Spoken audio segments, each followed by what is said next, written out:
For the Entomology 4-H identification contest, you want to be aware of a little bit of Ento 101 to get you started with studying your specific species and orders. Entomology is the study of insects and their relatives. And so for this contest, you will not only be learning insects, but you're also going to be learning their relatives, which we call arthropods. When you think about insects, insects are beneficial. There are actually less than 5% of insect species that are harmful. And if an insect is beneficial, it's probably a pollinator, a recycler, or a predator.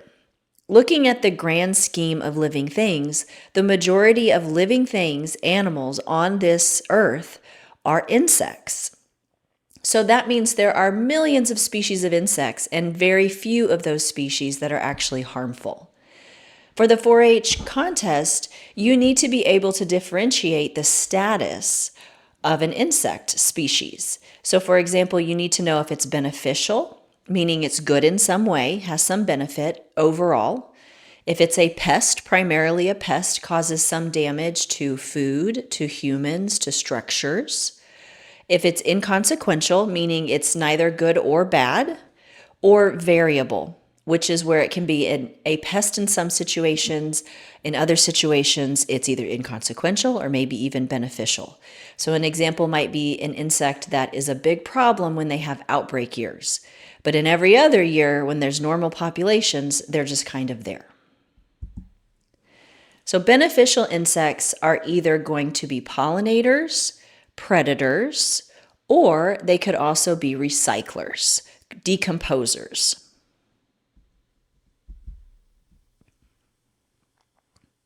Honeybees are the best of the beneficial insects.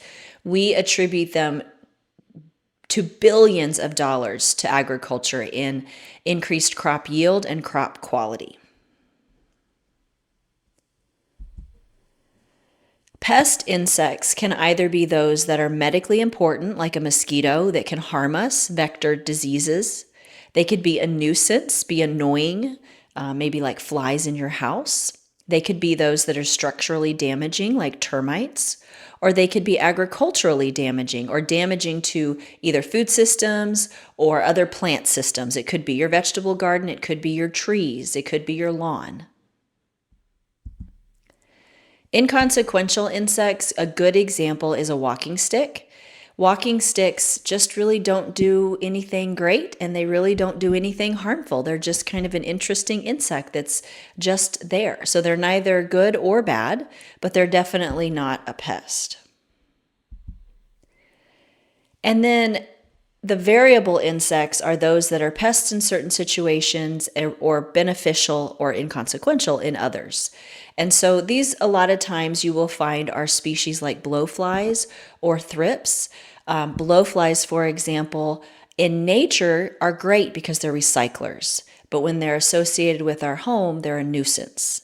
And then thrips are, some species can be predatory, like you see in this image, whereas this other species, and the ones that we think of the most, are actually harming plants a lot of times. So it depends on what animal you're looking at, what insect you're looking at.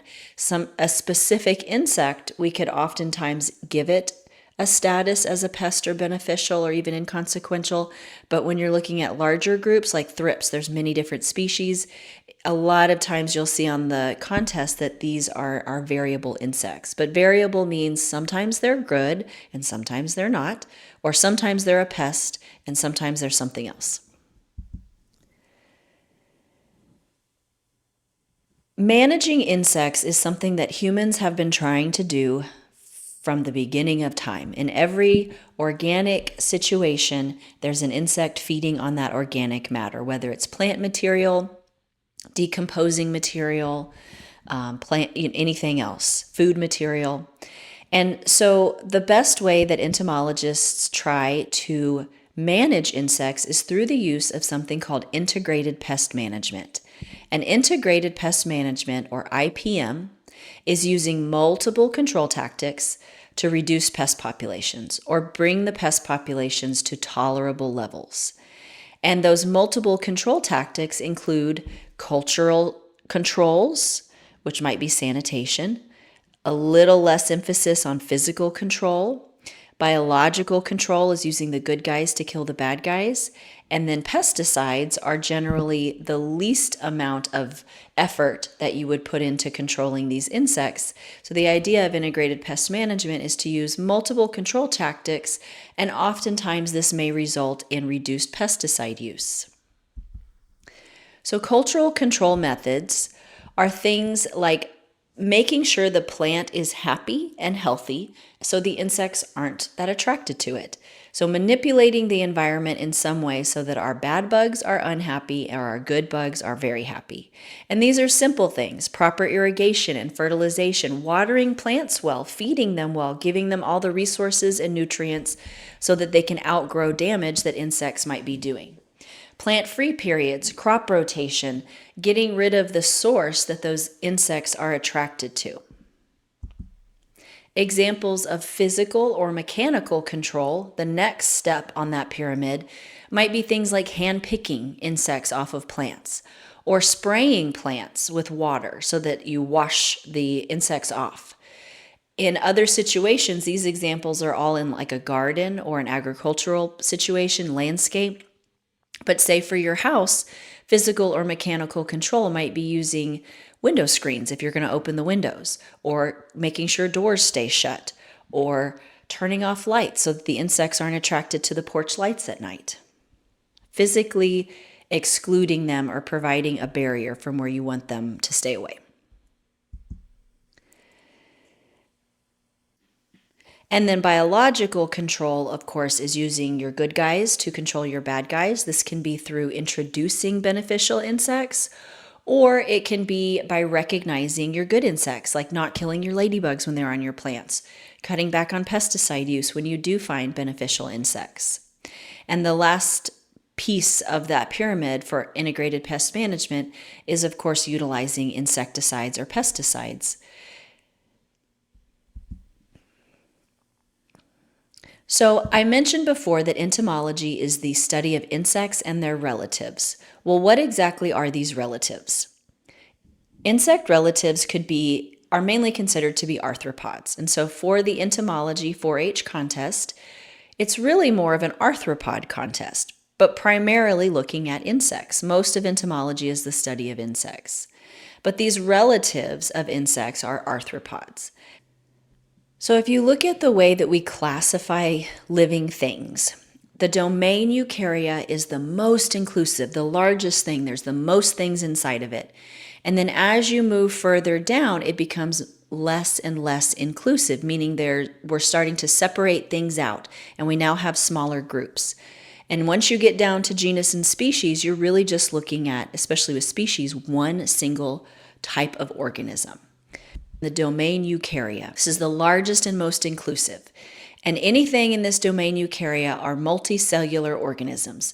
These are mushrooms and mammals and plants and fungi and a bunch of other things that don't even look like one another, but they're all similar in that they are multi-celled organisms.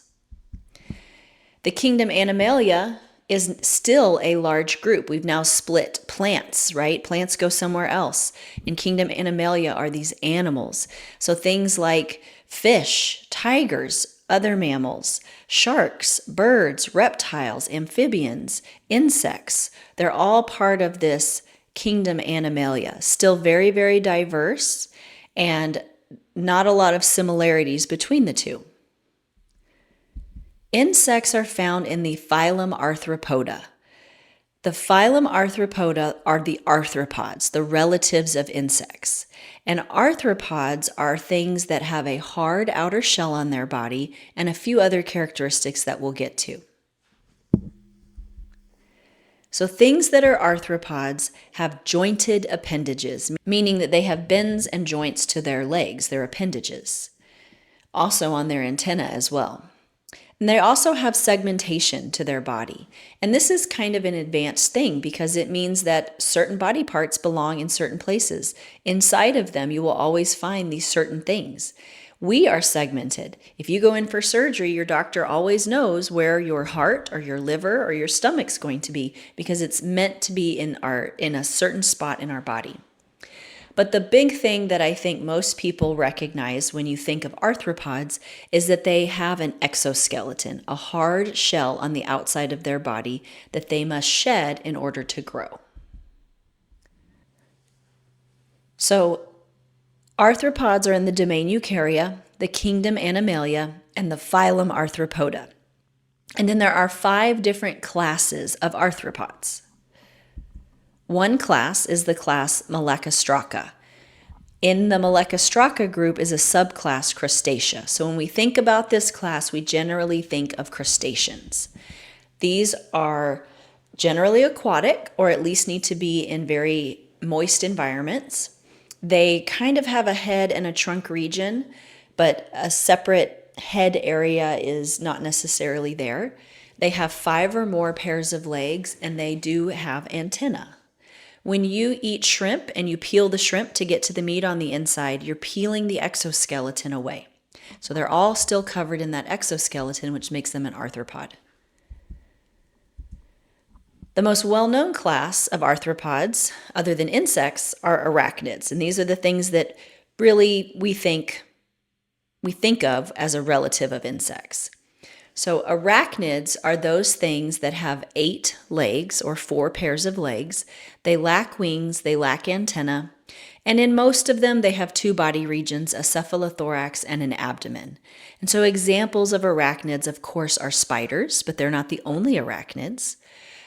Scorpions, ticks, mites, and some other interesting things like vinegaroons and whip scorpions, wind scorpions.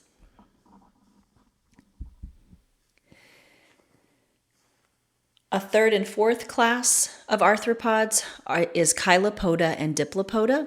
Chilopoda is the middle picture. Those are centipedes.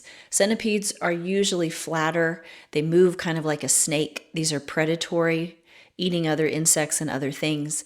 Whereas diplopods are millipedes. These are more rounded in shape. It's the 2 images on the right and the left. They kind of move like a train where they have to curve. They can't whip around very quickly. It takes them a bit to curve around. And they tend to eat organic matter, might be plant material, could be other things.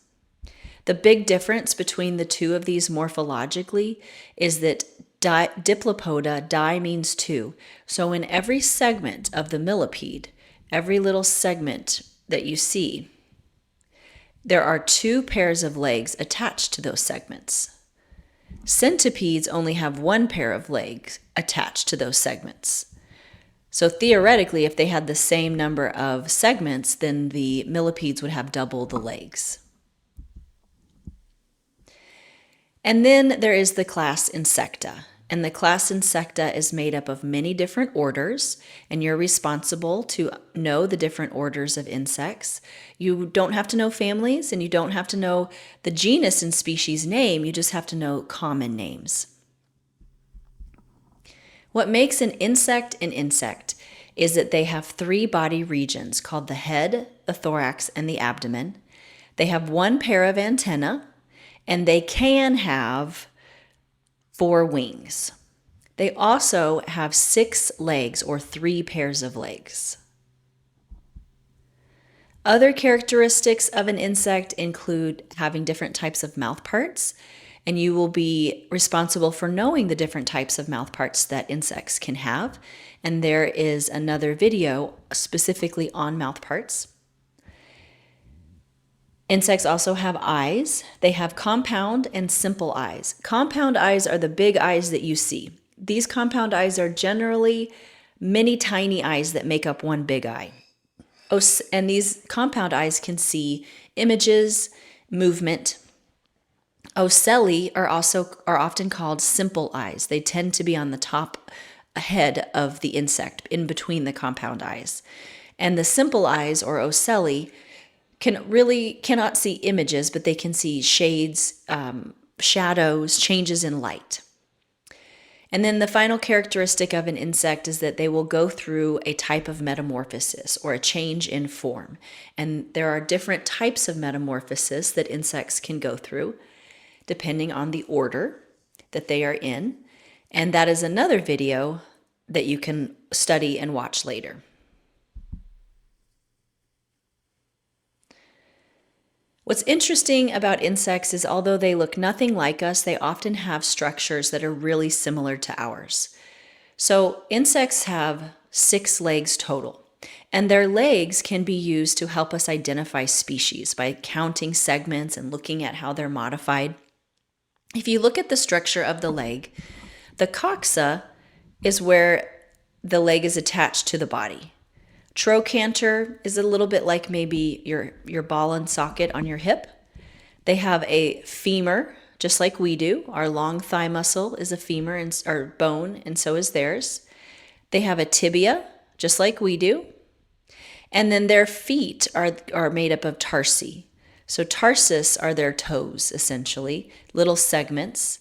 They may also have tarsal claws. Some insects have tarsal claws that just kind of help them grab onto things.